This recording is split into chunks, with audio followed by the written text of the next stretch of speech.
Saudara, masih bersama saya Muhammad Rizky dalam Kompas Aceh. Untuk meningkatkan keandalan dan pasokan daya listrik untuk wilayah Banda Aceh dan Aceh Besar, PT PLN Persero, unit pelaksana proyek jaringan Aceh, kembali melanjutkan pembangunan jaringan transmisi listrik 150 kV lintasan Kecamatan Ulekaring Banda Aceh ke Kecamatan Masjid Raya Aceh Besar. Selain untuk kebutuhan listrik masyarakat, peningkatan pasokan daya listrik tersebut juga untuk mendukung kebutuhan listrik di kawasan industri. Pembangunan jaringan transmisi listrik yang merupakan objek vital nasional ini merupakan upaya salah satu BUMN di Indonesia untuk meningkatkan keandalan dan pasokan daya listrik untuk kebutuhan masyarakat dan kawasan industri di Banda Aceh dan Aceh Besar. Selain menjaga kehandalan, pasokan listrik melalui jaringan transmisi baru ini dapat mencegah pemadaman bergilir maupun padam total atau blackout, serta dapat menginterkoneksikan beban dari sumber lain ke jalur tersebut.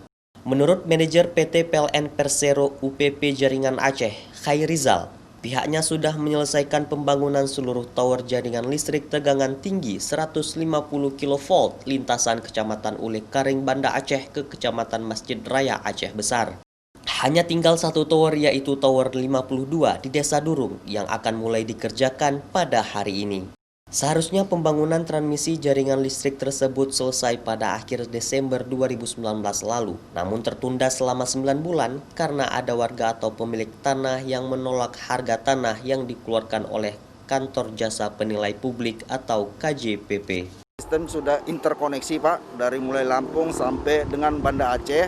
Kemudian dari Banda Aceh sisinya sudah mulai padat, sehingga kita butuh evakuasi daya keandalan lagi dari Banda Aceh ke Ulekaring. Kemudian Ulekaring kita alihkan lagi perkuatan untuk di Kurung Raya.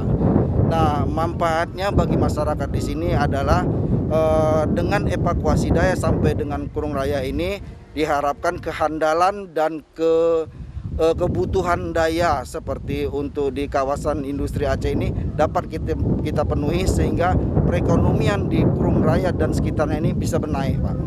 Sementara itu, masyarakat diharapkan dapat mendukung setiap pembangunan jaringan listrik di Aceh agar distribusi listrik dapat dirasakan oleh seluruh warga. Kecik Gampong Durung Kecamatan Masjid Raya Aceh Besar, Alwi, misalnya juga merespon hadirnya jaringan transmisi listrik 150 kV lintasan Kecamatan Ulekaring Banda Aceh ke Kecamatan Masjid Raya Aceh Besar karena wilayahnya selama ini sering terjadi pemadaman listrik. Apalagi beberapa warga Gampong Durung memiliki usaha seperti peternakan ayam. Bisnis tersebut menurutnya sangat bergantung pada ketersediaan listrik. Berarti nantinya dengan adanya tambahan arus ini akan tidak ada lagi terjadinya pemadaman. Karena seperti di Desa Durung ini kita lihat banyak sekali usaha-usaha kecil seperti ayam potong yang memang sangat membutuhkan sekali kepada listrik. Sehingga peternak merasa rugi dengan sering padamnya listrik. Dengan selesainya seluruh tower jaringan listrik lintasan Kecamatan Ulekaring Banda Aceh ke Kecamatan Masjid Raya Aceh Besar, maka akan menambah pasokan daya listrik untuk wilayah Banda Aceh dan Aceh Besar sehingga distribusi listrik semakin baik. Mustajab, Kompas TV, Banda Aceh.